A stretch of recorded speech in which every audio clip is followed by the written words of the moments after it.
Doctor Zafar साहब, हमारे news channel में बहुत स्वागत है। कल जैसे हमने देखा नई बस्ती में एक हादसा हुआ जिसमें एक बच्चा जो है अपनी जान से चला गया। वो नाला जो है लोगों का, वहाँ पे जो लोग हैं उनका ये कहना है कि वो आपके अंडर में आता है। हम आपकी प्रतिक्रिया ये जानना चाहते हैं कि वो नाला किसके आपके अंडर में आता है या नगर पालिका के अंडर में आता है, किसके अंडर में आता है? क्योंकि एक गरीब बच्चे की जान चली गई उसमें, एक माँ ने अपना बेटा खो दिया, एक बाप ने अपना बेटा खो दिया। बहुत बहुत शुक्रिया आप पत्रकार बंधुओं का, जो एक ऐसे मौके पर आप तशरीफ़ लेकर के आए, अपने चैनल के माध्यम से लोगों को सच्चाई से रूबरू कराने के लिए आए। मैं खैर मकदम करता हूँ आपके सभी चैनलों का और आप लोगों का। आपका सवाल बिल्कुल माकूल है, क्योंकि ये आवाम बड़ी मासूम है, बहुत भोली आवाम है। लोगों को इस बात का इल्म नहीं है कि कौन सा काम किसके अंडर में आता है। मैं आपको बताऊं, शहर में 43 वार्ड हैं। 43 वार्ड मेंबरों का जो काम है वो साफ़ सफाई की देखरेख करना है। जो छोटी नालियाँ होती हैं वो नगर पालिका के जो कर्मचारी मिले हुए होते हैं, सुपरवाइज़र की देखरेख में छोटी नालियाँ सफाई कराई जाती हैं रूटीन वाइज।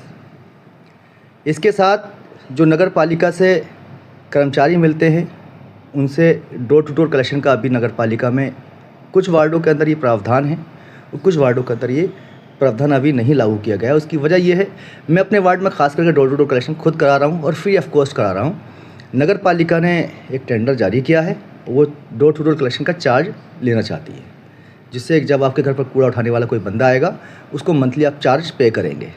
ये दो काम नगर पालिका के अंडर के हैं, खासकर सभासद के।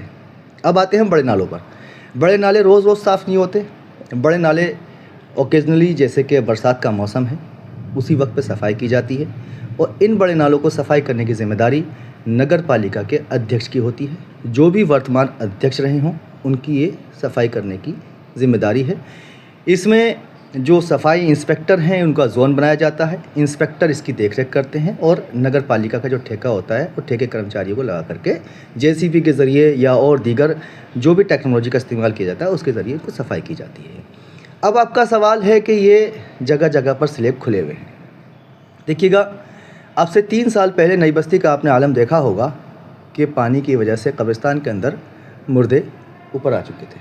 जो तफ्तीन लोग थे, जो हमारे आबा और अजदाद लोग थे, वो कब्रिस्तान में पानी जाने की वजह से काफ़ी दिक्कतों का सामना आया।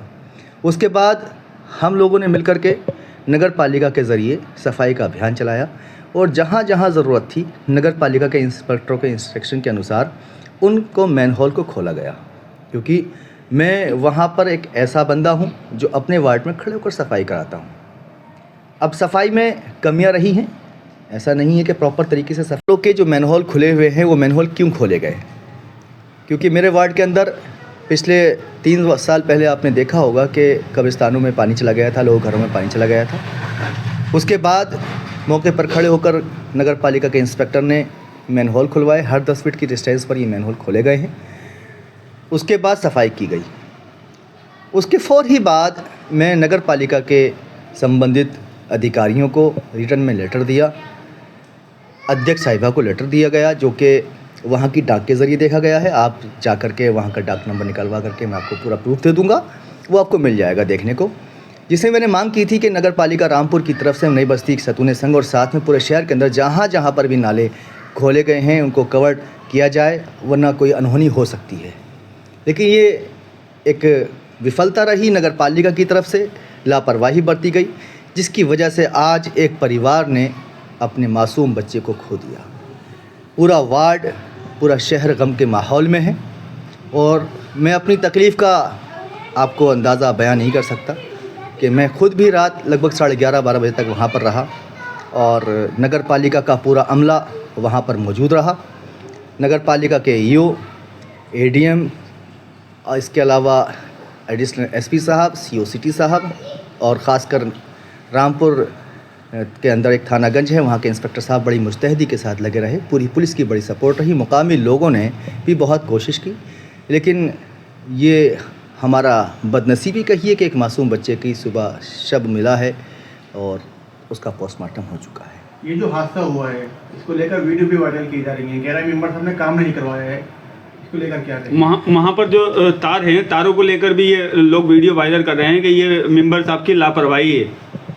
देखिएगा, पहली बात तो लोगों का आरोप लगाना ज़रूरी है, क्योंकि सवाल करने चाहिए, लेकिन लोग मैं बार बार कहूँगा, लोग मासूम हैं, उनको ये नहीं मालूम कि कौन सा सवाल किस जगह पर किससे करना चाहिए। अब आपने कहा कि वहाँ पर मेंबरों की लापरवाही रही। मैं आपसे बार बार कहूँगा, मेरी लापरवाही अगर रही है तो मुझे आप फांसी लगा दो, लेकिन पहले मेरा जुर्म तो तय करो। मेरा जुर्म क्या है, मेरा कसूर क्या है। वहाँ पर जब बड़े नाले नगर पालिका अध्यक्ष साहिबा के अंडर में आते हैं तो उस जगह मेरा कोई रोल ही नहीं बचता। अब दूसरा सवाल आपका है कि वहाँ पर बिजली के तार नीचे गिरे हुए हैं। मैं फिर से कहूँगा, आवाम बड़ी मासूम है। नगर पालिका का ना ही मेंबर ना ही अध्यक्ष कोई भी बिजली विभाग के डिपार्टमेंट में एंटरटेनमेंट नहीं कर सकता। मेरे द्वारा कल भी जेई साहब को फ़ोन पर अवगत कराया गया। मैं आपको कॉल हिस्ट्री और रिकॉर्डिंग भी दे सकता हूं अगर ज़रूरत पड़ी तो। मैंने उनसे कल भी कहा, वहाँ जो पोल लगाए जाएंगे वो एमएलए अपने जो विधायक साहब हैं वो अपनी विधायक निधि से दे सकते हैं, एमपी साहब अपनी एमपी निधि से दे सकते हैं, और उनकी निधि के ज़रिए ही वहाँ पर पोल लगाया जा सकता है। इसके अलावा वार्ड मेंबर या अध्यक्ष साहिबा का कोई उसमें रोल नहीं। अब आपने एक बड़ी अच्छी कहावत सुनी होगी, लोग आपदा में अवसर तलाश करते हैं, क्योंकि लोकतांत्रिक देश है, सभी को बोलने का हक है। मगर वो जो मुखालफत कर रहे हैं, जो वीडियो डाल रहे हैं, जो बदनाम कर रहे हैं, उन लोगों को ये सोचना चाहिए कि एक ऐसे गम के माहौल में जिस जगह पर वहाँ पर उस परिवार के साथ में अपना दुख बांटा जाए, उनका दुख सुना जाए, उस जगह पर लोग आपदा में अवसर तलाश कर अपने आप को हीरो बनाना चाहते हैं। मैं ज़िला प्रशासन से ये मांग करता हूँ, आईटी सेल से ये मांग करता हूँ, ऐसे लोगों को फाइंड आउट किया जाए जो लोग इस वक्त दंगा को पूरा माहौल बनाने की फिराक में लगे हुए हैं। उन पर कठोर कार्रवाई होनी चाहिए।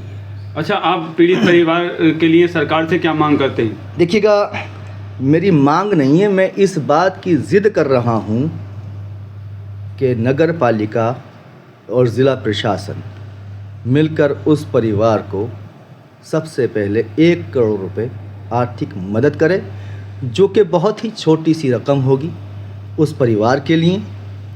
उस परिवार के ऊपर एक दुख का बड़ा पहाड़ टूट पड़ा है। साथ ही साथ मृतक बच्चे के परिवार के वालिद को, जो बीड़ी बनाते हैं और भट्टे पर ईंटों के काम करते हैं, बहुत ही गरीब परिवार से हैं, उनको नगर पालिका सरकारी नौकरी दे।